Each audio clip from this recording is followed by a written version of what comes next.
Hello friends, in continuation with electrochemistry 1 and electrochemistry 2, this is the third video electrochemistry 3 जिसमें हम लोग electrolysis के ऊपर पूछे हुए न्यूमेरिकल्स को डिस्कस करेंगे, right? And as I always say before the numericals let's see the theory once. Electrolysis के अंदर हम लोग जो है बेटा क्या करते हैं कि इलेक्ट्रिकल एनर्जी का यूज करते हैं केमिकल रिएक्शंस करवाने में, या दूसरे शब्दों में electrical energy is converted into chemical energy. Idea ये होता है जो आयन सॉल्यूशन में है करंट पास करके उनको इलेक्ट्रोड पर डिपॉजिट करवा लिया जाए. इंडस्ट्रियली काफी इंपॉर्टेंट होता है electrolysis, right, for electroplating purpose. हमें क्वेश्चन क्या पूछा जाता है कि भाई कितनी देर करंट पास करेंगे, कितना करंट पास करेंगे तो कितना वेट डिपॉजिट हो जाएगा. तो फर्स्ट लॉ कहता है that weight deposited is equal to ZIT. मैं इसको उस भाषा में लिख रहा हूं जिस भाषा में क्वेश्चन आसानी से बन जाता है, राइट? बच्चे नॉर्मली कहते हैं सर ये अपने तरीके से कहां से आप फॉर्मूले निकाल लेते हो. मैं कहता हूं बेटा क्वेश्चन जिस तरीके से सबसे आसानी से होना फॉर्मूला वैसे लिख लो, राइट? ऐसी भाषा में लिखो कि जब क्वेश्चन की जो भाषा है, क्वेश्चन की जो लैंग्वेज है, उसको रीड करते ही आपको समझ में आ जाए कि आपके फॉर्मूले में क्या क्या वैल्यू डालनी है. जब ये कनेक्शन बन जाता है ना तो न्यूमेरिकल आसान हो जाता है. तो देखिए मैंने इसको किस तरीके से लिखा है. ये Z होता है इलेक्ट्रोकेमिकल इक्विवेलेंट. मैंने इसको बिल्कुल सिंपल भाषा में लिखा है कि वेट डिपॉजिटेड, जो भी आयन है उसका वेट डिपॉजिटेड अपॉन उसका molar mass multiplied by number of electron gained per ion, ठीक है, इज इक्वल टू I यानी कि करंट, T यानी कि टाइम, जो कि सेकंड्स में होगा, upon 96500 coulombs. As simple as that. अब वेट बाय मोलर वेट को हम नंबर ऑफ मोल्स लिख सकते हैं. तो number of moles deposited into number of electron gained per ion is equal to IT by F. कई बार वो क्वेश्चन पूछते हैं कि अगर 1 फैराडे करंट पास किया जाए तो इस बात का मतलब क्या होता है. इसका मतलब होता है that the value of IT is equal to F, यानी IT जो है वो 96500 कूलम हो. तो बेटा ऊपर 96500, नीचे 96500 कैंसिल होकर के आ गया 1. तो नंबर ऑफ मोल्स डिपॉजिट क्या हो जाएगा, 1 upon number of electrons gained पर, राइट? अब देखिए यहां पर सेकेंड लॉ की अब बात करेंगे हम लोग. सेकेंड लॉ में क्या होता है, हम कहते हैं कि equal the ratio of the weight deposited is equal to the ratio of the electrochemical equivalent. इसको मैंने सिंपल तरीके से रिप्रेजेंट किया है कि weight of the first ion divide by molar weight of the first ion into number of electron gained per ion 1, same goes for 2, right?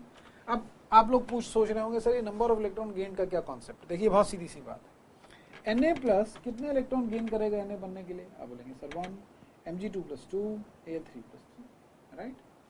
तो जैसे यहाँ पर इस फॉर्मूले को अगर मैं देखता हूँ जो यहाँ पर मैंने लिखा हुआ था कि नंबर ऑफ, अगर मैं IT is equal to F यानी कि 1 फैराडे पास करूं तो what will be the number of moles deposited. देखिए आप देख के बता देंगे आप कि अगर 1 फैराडे पास करूंगा तो Na के कितने मोल डिपॉजिट होंगे, तो आप बोलेंगे सर 1.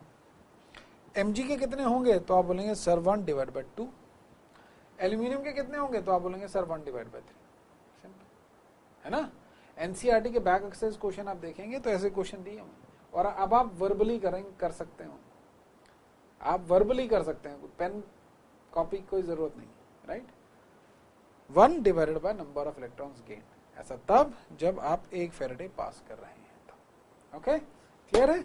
चलिए अब कुछ क्वेश्चंस देखते हैं जो आपके एग्जाम्स में आए हुए हैं और जिनको मैंने कलेक्ट किया है कि भाई इनसे बाहर कुछ भी नहीं पूछा जा सकता है.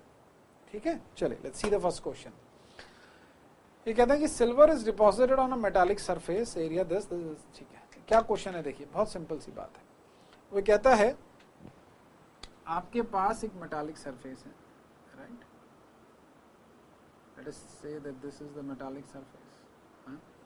ओके, अब प्यारे बच्चों बहुत सिंपल सी बात है कि ये जो एरिया होगा, ये अगर मैं कैलकुलेट कर लूँ, मैं ये कहता हूँ कि भाई यहाँ पर एरिया आ गया है, तो अगर मेरे पास ये जो एरिया है इनटू मैं इसकी थिकनेस कर दूंगा बेटा,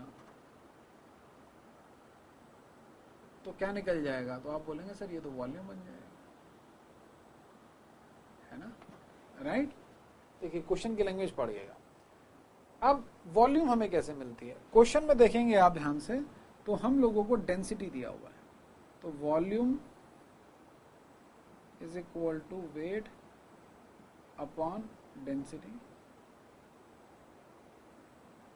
हाँ सर सही बात है, बिल्कुल सही बात है। अच्छा डेंसिटी उन्होंने हमें दे दिया है, अगर हम लोग वेट निकाल लें तो वॉल्यूम मिल जाएगा, और वॉल्यूम को यहाँ पुट करें, एरिया उन्होंने हमें दिया हुआ है तो हमें थिकनेस मिल जाएगी। ठीक, क्वेश्चन समझ में आ गया। हम लोगों को एरिया दिया हुआ था, थिकनेस निकालनी थी, डेंसिटी दी हुई है, हमें वेट निकाल करके वॉल्यूम निकालनी और यहाँ पुट कर, बहुत सिंपल है। चलिए एक बार करके देखते हैं। तो मेरा फॉर्मूला क्या था बेटा, फॉर्मूला ये है कि वेट जो डिपॉजिट हुआ अपॉन मोलर मास। अब देखिए सिल्वर की प्लेटिंग कर रहे हैं, सिल्वर का मोलर मास भी आपको क्वेश्चन में दिया हुआ है, दैट इज 108, और Ag प्लस होता है बेटे, ये आपको पता है। अगर Ag प्लस है तो कितने इलेक्ट्रॉन गेन करेगा Ag प्लस, तो आप बोलेंगे सर एक ही इलेक्ट्रॉन गेन करेगा। देखिए लिख भी दिया मैंने, इज इक्वल टू, राइट। अब देखें बेटा 0.5 एम्पियर पास किया जा रहा है 2 आवर्स के लिए, सो दिस इज 0.5 इंटू 2 आवर्स, यानी कि 2 इंटू 3600 सेकेंड्स डिवाइडेड बाय 96500, यहाँ से आया weight, right. Then you have to put it in the density. What is the density given to you, तो वॉल्यूम क्या हो जाएगा बेटा, volume is equal to weight, weight क्या है 0.5 into 2 is 1, so 3600 upon 96500 into 108, ये तो वेट हो गया बेटा, और डेंसिटी क्वेश्चन में आपको दिया है 10.5 ग्राम, so divided by 10.5 gram per centimeter cube, right? This is the volume. Now volume is area into thickness, so what is the area given to you, area is given to be 900 centimeter square, so 900 into T is equal to 3600 by 96500 into 108 by 10.5. So from here you will find out the value of T as the answer. Simple. कैसे हमने इसको use किया, right, नीचे की तरफ जा रहे हैं, 9/10 की तरफ जा रहे हैं, कोई हायर लेवल पर नहीं गए, बस इस फॉर्मूले को यूज करना आना चाहिए। समझ में आ गई बात बेटा, चलिए great. Let's see the next question now.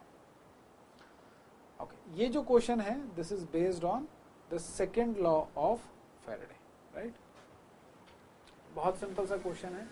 देखिए यहाँ पर 3 इलेक्ट्रोलाइट दिए गए हैं आपको, और आपको करंट की वैल्यू दी गई है, आपको बताया गया है कि कितना सिल्वर डिपॉजिट हुआ, पहला पार्ट पूछा गया है कि कितनी देर तक करंट फ्लो कर रहा है, फिर आपसे पूछा गया कि बताइए कॉपर का और जिंक का कितना मास डिपॉजिट होगा। चलिए, राइट।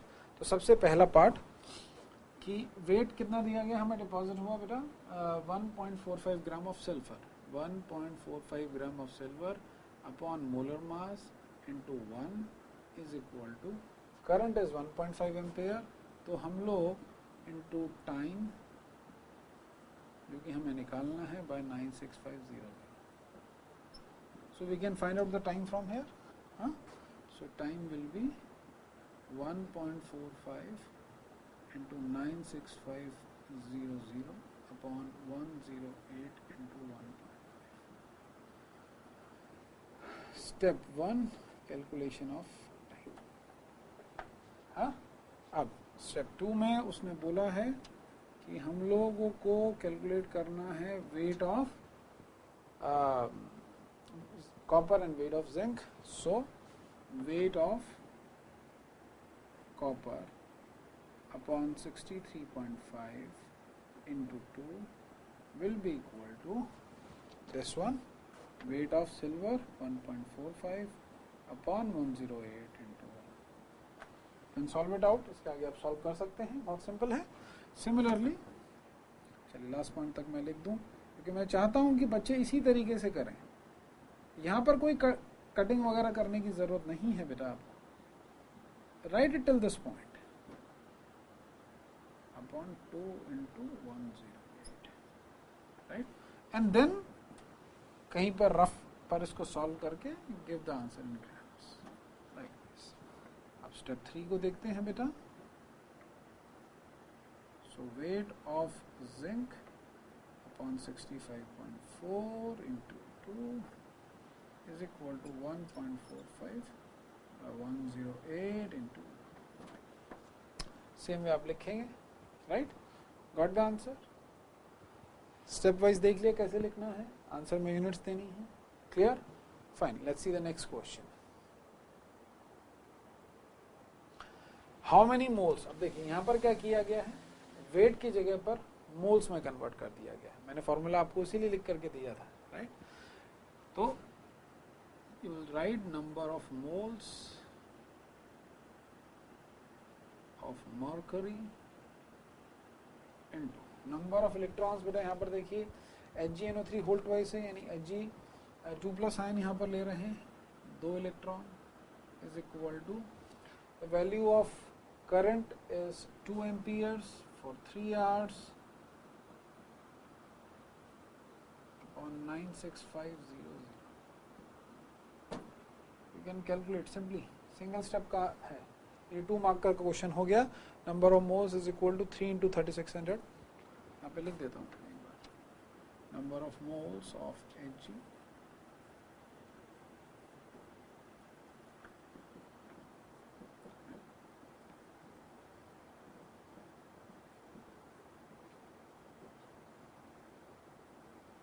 ठीक है, फाइन।